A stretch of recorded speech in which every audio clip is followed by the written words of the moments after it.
1700. Algo. No sé. Cayó otra vez. ¿Por qué te importa tanto esa adivina? No sé. ¿Se cumple la predicción? Pero ella se ha ido, susurró Catherine.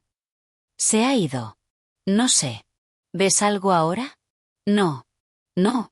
Eso me sorprendió. ¿Dónde estaba? ¿Sabes cómo te llamas en esta vida?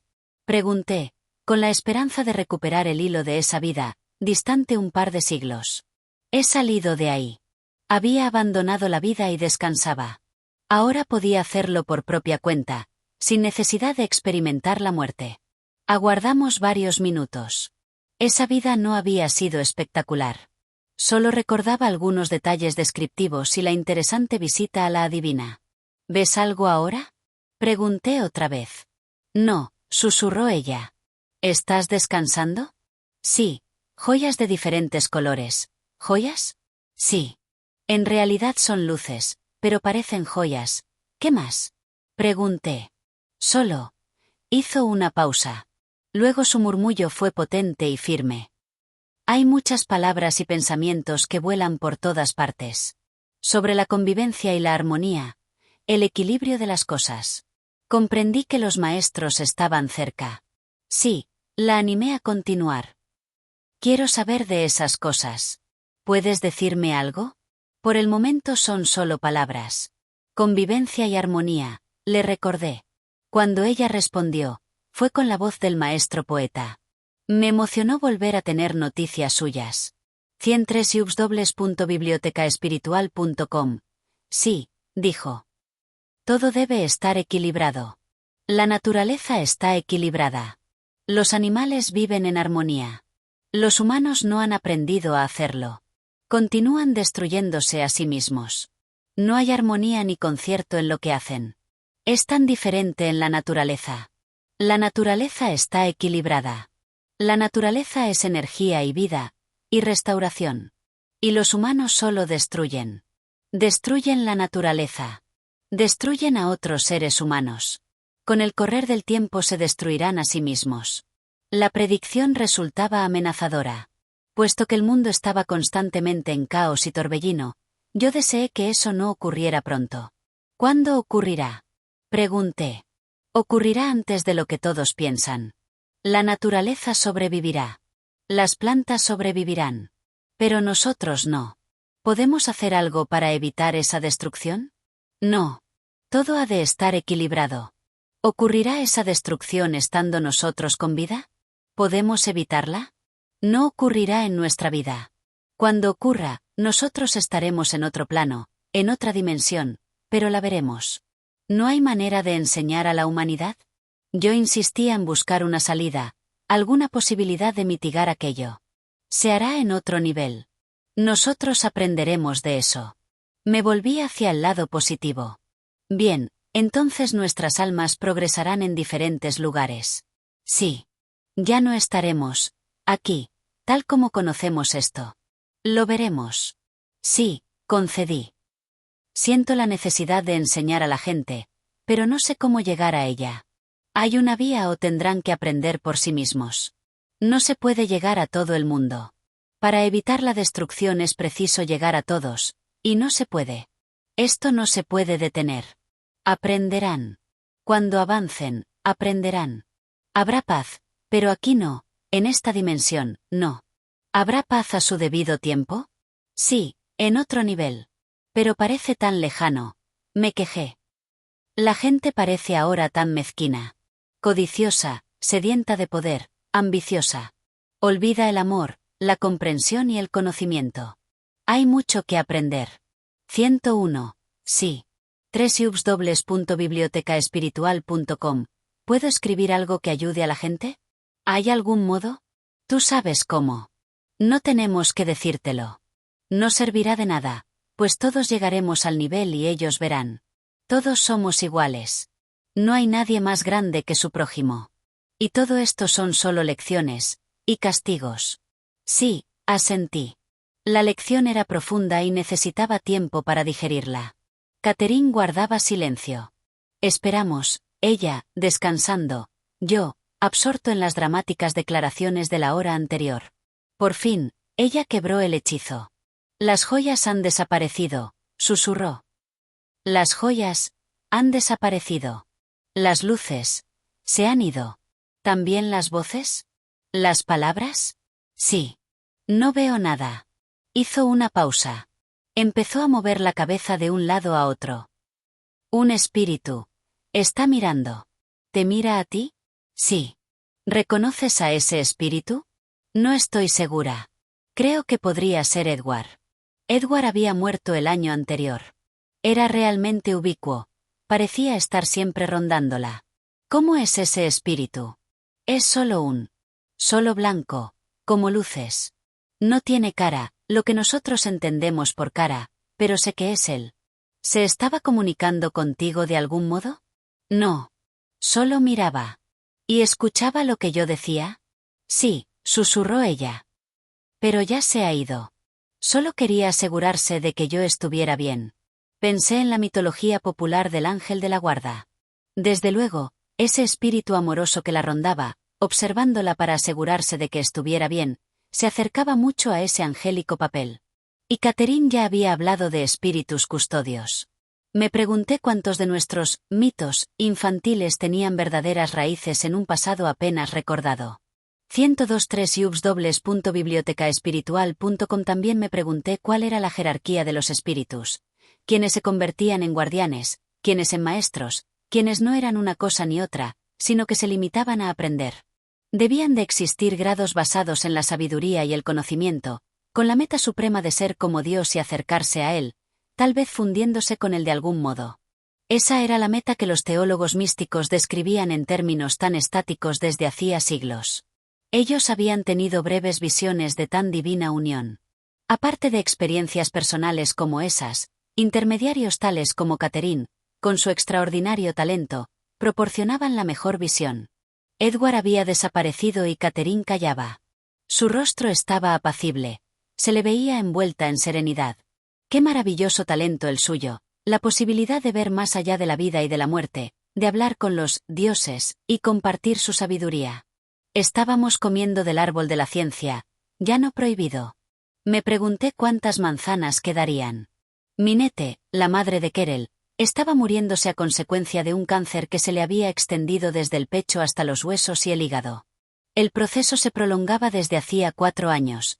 Ya no era posible aminorarlo mediante la quimioterapia. Minette era una mujer valiente, que soportaba estoicamente el dolor y la debilidad. Pero la enfermedad se aceleraba. Yo sabía que la muerte estaba próxima. Simultáneamente se sucedían las sesiones con Catherine, y yo compartía con mi suegra la experiencia y sus revelaciones. Me sorprendió un poco descubrir que ella, práctica mujer de negocios, aceptara de buen grado ese conocimiento y quisiera aprender más. Le di libros para que leyera, lo hizo con avidez. Juntos, ella, Querelle y yo seguimos un curso sobre la Cábala, los centenarios escritos místicos judíos. La reencarnación y los planos intermedios son principios básicos de la literatura cabalística. Sin embargo, la mayor parte de los judíos modernos lo ignoran. El espíritu de Minette se fortalecía a medida que su cuerpo empeoraba. Su miedo a la muerte era cada vez menor. Comenzaba a esperar con ansias el momento de reunirse con Ben, su amado esposo. Creía en la inmortalidad de su alma, y eso la ayudaba a soportar el dolor. Se aferraba a la vida para esperar el nacimiento de otro nieto, el primer niño de su 103.3 www.bibliotecaespiritual.com. Hija Donna. Durante uno de sus tratamientos conoció a Catherine en el hospital. Sus miradas y sus palabras se unieron pacífica y ansiosamente. La sinceridad de Catherine, su franqueza, ayudaron a convencer a Minette de que la existencia de la vida más allá de la muerte era verdad. Una semana antes de morir, Minette fue internada en la planta de oncología del hospital. Querelle y yo podíamos pasar nuestro tiempo con ella, conversando sobre la vida y la muerte, sobre lo que nos esperaba más allá. Ella, dama muy digna, decidió morir en el hospital, donde las enfermeras pudieran atenderla. Donna, su esposo y su hija de 6 semanas fueron a visitarla y a despedirse. Nosotros estábamos con ella casi constantemente. La noche en que Minette moriría, a eso de las 6 de la tarde, Querelle y yo, que acabábamos de llegar a casa desde el hospital, experimentamos la fuerte necesidad de regresar. Las 6 o 7 horas siguientes estuvieron colmadas de serenidad y energía espiritual trascendente. Minette ya no sufría, aunque su respiración era trabajosa. Conversamos sobre su transición al estado intermedio, la luz intensa y la presencia espiritual. Ella repasó su vida, casi siempre en silencio, esforzándose por aceptar las partes negativas. Parecía saber que no podía entregarse mientras no hubiera completado ese proceso. Esperaba un momento muy concreto para morir, en las primeras horas de la mañana, y aguardaba ese momento con impaciencia. Minette fue la primera persona que guié de ese modo hacia la muerte y a través de ella. Se sintió fortalecida, y la experiencia alivió nuestro dolor. Descubrí que mi capacidad de curar a mis pacientes se había acrecentado notablemente, no solo con respecto a las fobias y ansiedades, sino sobre todo cuando se requería asesoramiento sobre la muerte y el morir o sobre el dolor de los allegados. Sabía por intuición que estaba mal y en qué direcciones encaminar la terapia. Lograba transmitir sensaciones de paz, serenidad y esperanza. Tras la muerte de Minette buscaron mi ayuda muchos otros que estaban próximos a la muerte o que habían sobrevivido a un ser querido. Muchos de ellos no estaban preparados para saber lo de Catherine ni para leer bibliografías sobre la vida después de la muerte. Sin embargo, aun sin impartir conocimientos tan específicos, yo me sentía capaz de transmitir el mensaje. Un tono de voz, una comprensión empática del proceso, de sus miedos y sensaciones, una mirada, un 104.3 www.bibliotecaespiritual.com contacto, una palabra. Todo eso podía llegar a cierto nivel y tocar un acorde de esperanza, de espiritualidad olvidada, de humanidad compartida y aún más. En cuanto a los que estaban listos para recibir más, sugerirles lecturas y compartir con ellos las experiencias vividas junto a Catherine y otros fue como abrir una ventana a la brisa fresca. Los que estaban preparados revivían. Ganaban en esclarecimiento todavía con más rapidez. Estoy firmemente convencido de que los terapeutas deben tener la mente abierta. Así como es necesario un trabajo más científico para documentar las experiencias de muerte y morir, como las de Catherine, también hace falta más trabajo experimental en ese aspecto. Los terapeutas deben tener en cuenta la posibilidad de una vida después de la muerte e incorporarla a su asesoramiento. No es preciso que utilicen las regresiones hipnóticas, pero sí que se mantengan abiertos, que compartan sus conocimientos con los pacientes y que no descarten las experiencias de estos últimos. La gente está ahora abrumada por las amenazas a su mortalidad.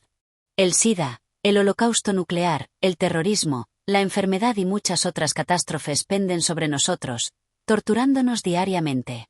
Muchos adolescentes están convencidos de que no llegarán a los 30 años. Esto es increíble. Refleja las tremendas tensiones de nuestra sociedad. En el plano individual, la reacción de Minette ante los mensajes de Catherine resulta alentadora. Su espíritu se había fortalecido, tenía esperanza, pese a los intensos dolores físicos y a la decadencia de su cuerpo.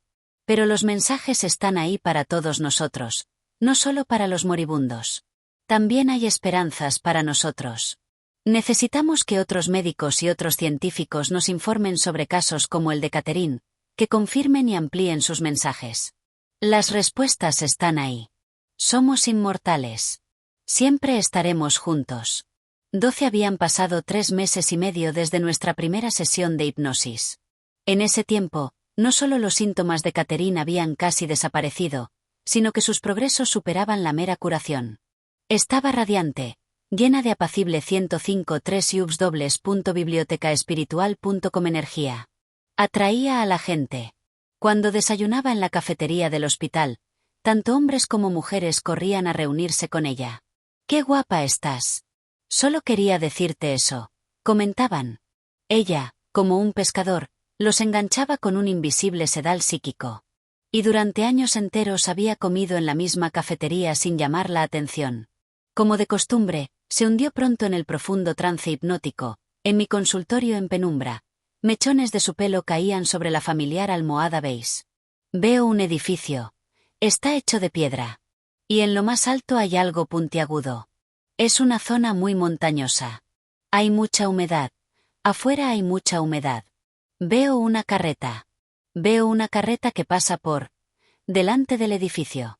La carreta está llena de heno, paja o heno, algo para que coman los animales. Ahí hay algunos hombres.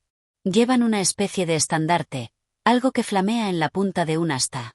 Los colores son muy intensos. Les oigo hablar de moros. Moros. Y de una guerra que se está librando. Les cubre la cabeza algo que parece de metal, algo metálico, una especie de protección para la cabeza, hecha de metal. El año es 1483. Algo sobre los daneses. ¿Estamos en guerra contra los daneses? ¿Hay alguna guerra? Sí. ¿Estás tú ahí? Pregunté. Eso no lo veo, me respondió con suavidad. Veo las carretas. Tienen dos ruedas y la parte trasera abierta. Son abiertas, los costados son abiertos, con una especie de tablillas de madera unidas entre sí. Veo algo metálico que llevan alrededor del cuello, algo muy pesado, en forma de cruz. Pero las puntas se curvan, las puntas de la cruz. Son redondas. Es la festividad de algún santo. Veo espadas. Tienen una especie de puñal o de espada, muy pesada, con el extremo muy romo. Se están preparando para una batalla. Trata de encontrarte, le indiqué. Mira a tu alrededor. Tal vez seas un soldado. Los estás viendo desde algún sitio. No soy un soldado. Lo dijo con toda seguridad. Mira alrededor. He traído algunas provisiones. Es una aldea, alguna aldea. Guardó silencio. ¿Qué ves ahora?